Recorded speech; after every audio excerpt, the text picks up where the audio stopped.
This is deep. This is kind of therapeutic. Just talk is powerful.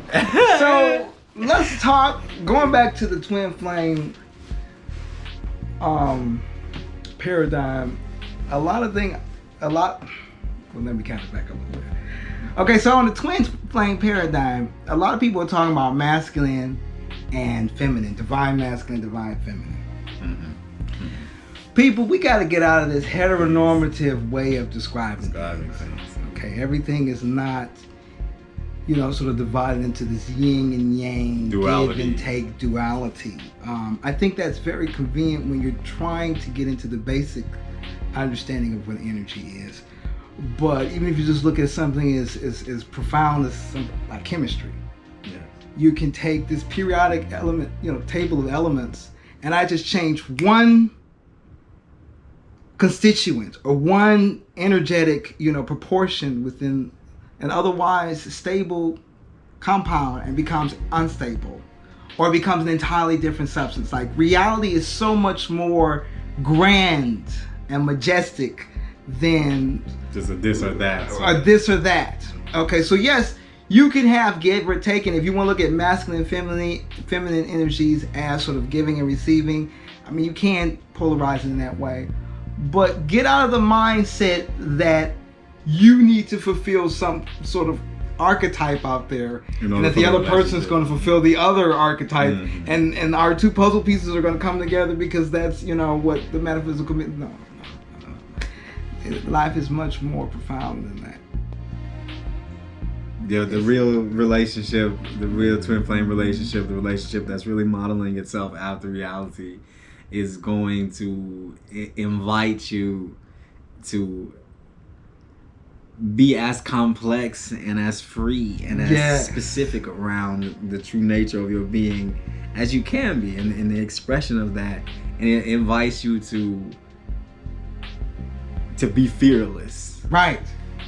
So if you're in a relationship and your partner feeling like y'all can literally define reality, y'all can change the world, that's twin flame. Right, the laws of consciousness. Fuck who's masculine, fuck who's feminine. If y'all feel like something just cosmically came together, and now you're literally looking at the nature of existence itself, and all of a sudden you get into mission, you get into purpose, you get into, I see how you changing me. I see what you, you looking at the universe like, I see what you did there. I see why he's that way. Because I needed this.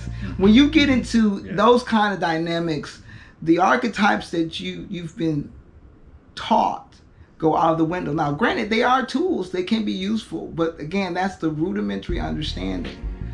We're grounding ourselves in the laws of consciousness. We're grounding ourselves in the understanding that there's relative and there's ultimate reality, and the consciousness is this intelligent thing that's negotiating the differentiations that we're experiencing as reality.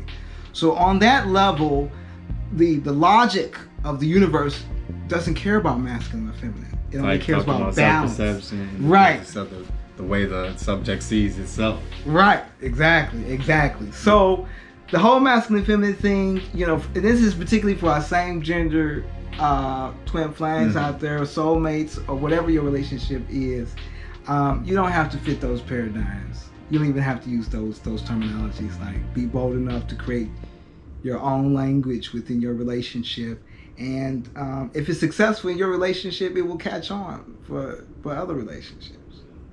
Right. Your relationship does not have to be defined by anyone else.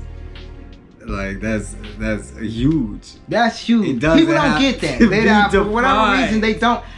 Wow. By anyone else. A lot of disappointment in relationships are because society betrothed you to before you even met. Yes. Where you felt like I had to be this and they had to be that, and my role is this and their role is this.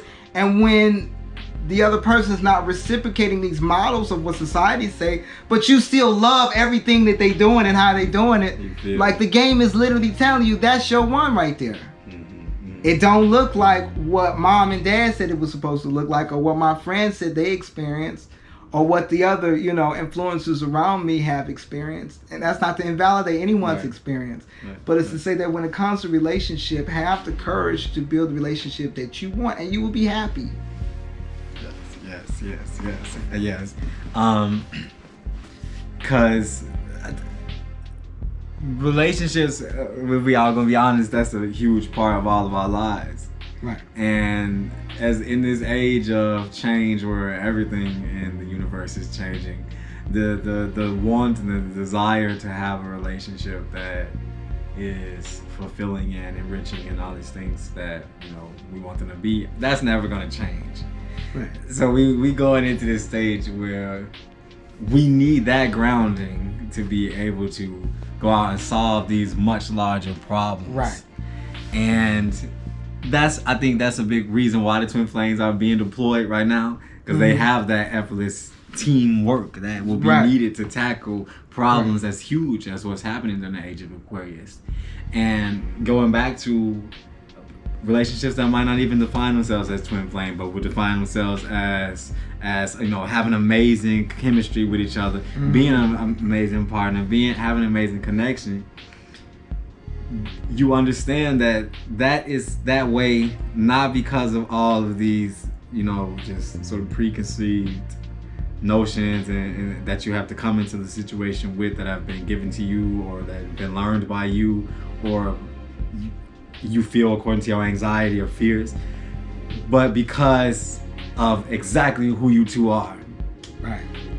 Exactly the way that y'all complement each other, exactly the way that y'all exist, how y'all are in that moment was what manifested. It's like the universe didn't come into it and just say, I'm gonna send them together just because they just that.